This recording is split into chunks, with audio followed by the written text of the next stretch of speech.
আসসালামু আলাইকুম। আপনি কি গর্ভবতী? আর আপনি মনে মনে কি এটা ভাবছেন যে আপনার গর্ভের সন্তানটা কি আসতে চলেছে? ছেলে আসতে চলেছে নাকি মেয়ে আসতে চলেছে? অনেকেই তো বলেন গর্ভের বাম পাশে যদি বাচ্চা বেশি নড়াচড়া করে তার মানে ছেলে আসবে, ডান পাশে যদি বেশি নড়াচড়া করে তখন মেয়ে আসবে। আপনি কি এটাকে সত্যি বলে মনে করেন? আপনি ধারণা করেন এটা? আপনি মানেন এটা? আজকের এই ভিডিওতে আমি আপনাদেরকে জানাবো মেয়ে হওয়ার সাধারণ কিছু লক্ষণ, যেগুলো দেখলে আপনি বুঝতে পারবেন যে আপনার গর্ভের সন্তান মেয়ে হতে চলেছে। এছাড়া গর্ভের বাচ্চা কোন পাশে বেশি নড়ে, এই নড়ার পেছনে এর সত্যতাটা কি।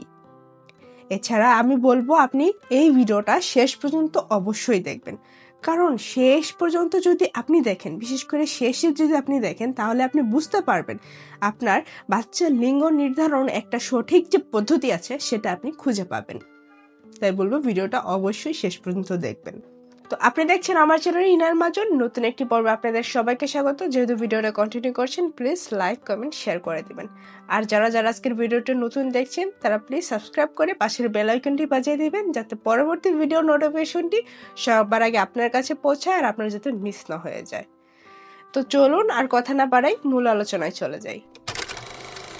চলুন একদম সরাসরি লক্ষণে চলে যায়। প্রথম যে লক্ষণটার কথা বলবো সেটা হচ্ছে বমি বা মর্নিং সিকনেস। অনেকেই বলে থাকে যদি গর্ভাবস্থার সময়টাতে মায়েদের বমি বা মর্নিং সিকনেস খুব বেশি পরিমাণের হয়ে থাকে, তার মানে তার গর্ভে মেয়ে সন্তান হতে চলেছে। আসলে এটা কতটা সত্য আমি সেটা আপনাদেরকে বোঝাতে পারবো না, কারণ এই বমি বা মর্নিং সিকনেস হওয়ার পেছনে কিছু কারণ রয়েছে। মেইন যে কারণটা রয়েছে সেটা হচ্ছে হরমোনের পরিবর্তন। তো মায়েদের প্রেগনেন্সির শুরুতে কিন্তু হরমোনের যেহেতু নতুন নতুন শুরু হয় পরিবর্তনগুলো, তো মায়েরা সেটা কিন্তু মানে নিজেদের শরীরে সেটা খাপ খাইয়ে উঠতে পারে না, যার ফলে কি হয় তাদের এই মর্নিং সিকনেস বমি ভাবটা খুব বেশি হয়ে যায়। বিশেষ করে যারা টিনেজ বয়সের মেয়েরা রয়েছে, গর্ভবতী মারা রয়েছে, তাদের ক্ষেত্রে এই বমি ভাবটা তো অবশ্যই হবে, এটা একদম কমন একটা বিষয়। তবে একটা কথা কিন্তু মনে রাখতে হবে, সব মায়ের ক্ষেত্রে যে একরকম হবে এটা কিন্তু না। 2 নাম্বার হচ্ছে মায়ের ত্বকের পরিবর্তন। লোকমুখে একটা কিন্তু কথা প্রচলিত আছে যে যদি মেয়ে সন্তান গর্ভে থাকে তাহলে নাকি মায়ের সৌন্দর্য চলে যায়, মুখে ব্রণ, মেস্তা বা বিভিন্ন রকম দাগ দেখা যায়। এছাড়া গ্রামগঞ্জে স্পেশালি শহরের বিভিন্ন এলাকায় কিন্তু এটা এখনো প্রচলিত আছে। তারা এই কথাটা বলে যে যদি মেয়ে হয় তাহলে নাকি মায়ের রূপ কেড়ে নেয়, মায়ের সৌন্দর্যটা কেড়ে নেয়। সত্যি কথা বলতে এর কিন্তু কোনো বৈজ্ঞানিকভাবে কোনো ব্যাখ্যা নাই। দেখা যায় যে প্রেগনেন্সির সময়টাতে অনেক মায়েরই মেয়ে আছে পেটে, কিন্তু কোনো ব্রণ নাই, কোনো কিছু নাই, মুখ একদম ফ্রেশ। আবার দেখা যায় যে মেয়ে গর্ভে ছেলে আছে, তাও মুখে ব্রণ টোন দিয়ে ভরা একদম। এটা এক একজনের এক এক শরীরের অবস্থা, তো সবার ক্ষেত্রে যে একরকম হবে সেটা কিন্তু নয়। আবারও বলছে। 3 নাম্বার হচ্ছে মিষ্টি খাবারের প্রতি বেশি আকর্ষণ। অনেকের ক্ষেত্রে অনেকেই বলতে শোনা যায় যে যদি গর্ভে মেয়ে সন্তান থাকে তাহলে নাকি মায়ের মিষ্টি খাবারের প্রতি অতিরিক্ত টান থাকে, ভালোবাসা থাকে।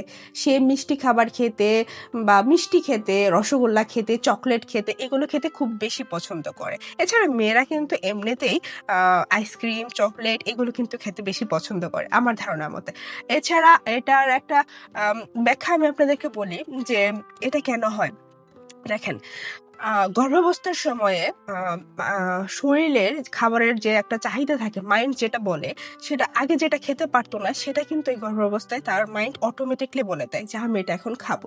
সেই জন্য কিন্তু দেখা যায় যে মায়েরা যদি প্রেগনেন্সির আগে যদি মিষ্টি খাবার প্রতি একটা অতিরিক্ত টান থাকে বাট খেতে না পারে, তখন কিন্তু তারা এই সময়টা সেটা কিন্তু খায়। তাদের এই সময় আকর্ষণটা তখন বেশি বেড়ে যায় আর কি। আর এই মিষ্টি খাওয়া নিয়ে তখন কিন্তু ধারণা করা হয় তার মানে তার গর্ভে মেয়ে আসতে চলেছে। 4 নাম্বার হচ্ছে পেটের আকৃতি গোল হওয়া। দেখেন, গর্ভাবস্থার সময়ে পেটের আকৃতি কিন্তু গোল হয়, লম্বাটে আকৃতির হয়। তো লোকমুখে একটা কথা প্রচলিত আছে যে গর্ভাবস্থার সময়ে পেটের আকৃতিটা যদি একটু গোল টাইপের হয় তাহলে নাকি তার গর্ভে মেয়ে রয়েছে। আবার যদি লম্বাটে টাইপের হয় তখন নাকি তার গর্ভে ছেলে সন্তান থাকে। দেখেন, এর কিন্তু একটা মোটামুটি একটা ব্যাখ্যা আছে যে গর্ভের পেটটা রয়েছে সেটা চেঞ্জ হয়, পরিবর্তন হয়। সন্তান যখন গর্ভে গর্ভের বাচ্চাটা যখন মুভমেন্ট করে এপাশ থেকে ওপাশ ফিরে, তখন কিন্তু এই পেটটাও তখন চেঞ্জ হয়ে যায়, লম্বা থেকে গোল, গোল থেকে লম্বা এরকম পরিবর্তন হয়। এই কারণেই মূলত কিন্তু পেটের আকৃতিটা একটু চেঞ্জ হয়। মেইনলি হচ্ছে মায়ের শারীরিক গঠন এবং বাচ্চার পরিবর্তন, নড়াচড়ার পরিবর্তনের কারণে কিন্তু পেটের আকৃতিটা চেঞ্জ হয়। 5 নাম্বার হচ্ছে বাচ্চার হার্টবিট বেশি হওয়া। আমাদের কমেন্ট সেকশনে কিন্তু অনেকেই প্রশ্ন করে যে আপু, বাচ্চার হার্টবিট দেখে কি বাচ্চা নির্ধারণ করা যায়, গর্ভের সন্তান কি সেটা নির্ধারণ করা যায়? আপনাদের জন্য এই পয়েন্টটা বলি। দেখেন, সাধারণভাবে অনেকেই লোকমুখে এই কথাটা প্রচলিত আছে যে হার্টবিটের রেটটা যদি 140-এর বেশি হয়, কিন্তু এর কোনো বৈজ্ঞানিক ব্যাখ্যা নেই। চিকিৎসকরা কিন্তু এটা অ্যালাউ করে না।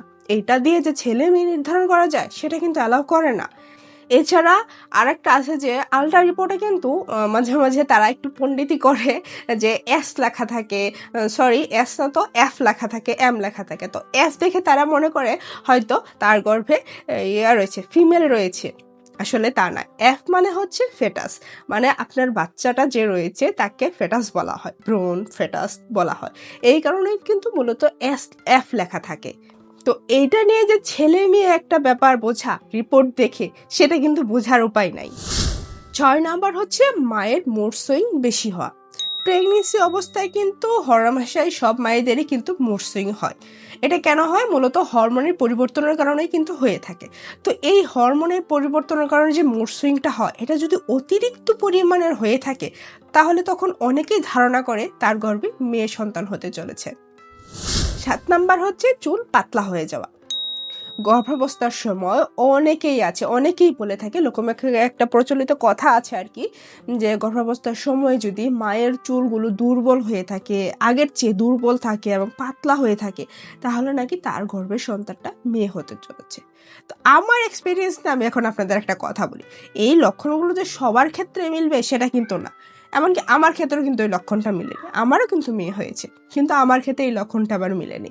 আমার দেখা গিয়েছিল কি, আমার মেয়ে যখন পেটে ছিল তখন আমার চুল ঘন ছিল, একটা চুলও পড়তো না। কিন্তু ও যখন ডেলিভারির পরে কিন্তু আমার প্রচুর চুল পড়া শুরু করে দিয়েছে।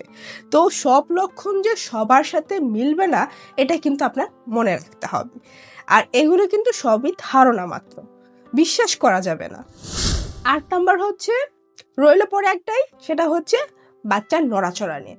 বাম পাশে বাচ্চার নড়াচড়া অনেককেই বলতে শোনা যায়, যে লোকমুখে আর কি প্রচলিত একটা কথা, অনেক আদিকাল থেকে মানুষ এটা বলে আসে যে বাম পাশে যদি বাচ্চা বেশি নড়াচড়া করে, তার মানে হচ্ছে গর্ভের সন্তানটি মেয়ে হতে চলেছে। তো কোন পাশে নড়লে কি হবে সেটা কিন্তু আপনাকে আমি আগেই বলেছি। বাচ্চার দিক পরিবর্তনের জন্যই কিন্তু মূলত পেটের আকৃতিটা কিন্তু চেঞ্জ হয়ে থাকে, যার কারণে কিন্তু বাচ্চা যে কোনো পাশেই নড়াচড়া করতে পারে। এই নড়াচড়া নিয়ে একটা ট্রুথ আপনাদেরকে শেয়ার করি। দেখেন, বাচ্চার নড়াচড়া কিন্তু নির্ভর করে তার পজিশনের উপর। আগে কিন্তু বললাম কিছুক্ষণ আগে যে তার পজিশনের উপরে কিন্তু সে নড়াচড়া করবে। সে সোজাভাবেও থাকতে পারে, মানে মাথা উপরের দিকে থাকতে পারে, তখনও নড়াচড়া করতে পারে। আবার যখন নিচের দিকে মাথা যাবে, তখনও সে নড়াচড়া অন্যরকম হবে, অন্য পাশে করবে। এটা কিন্তু কোয়াইট ন্যাচারাল একটা বিষয়।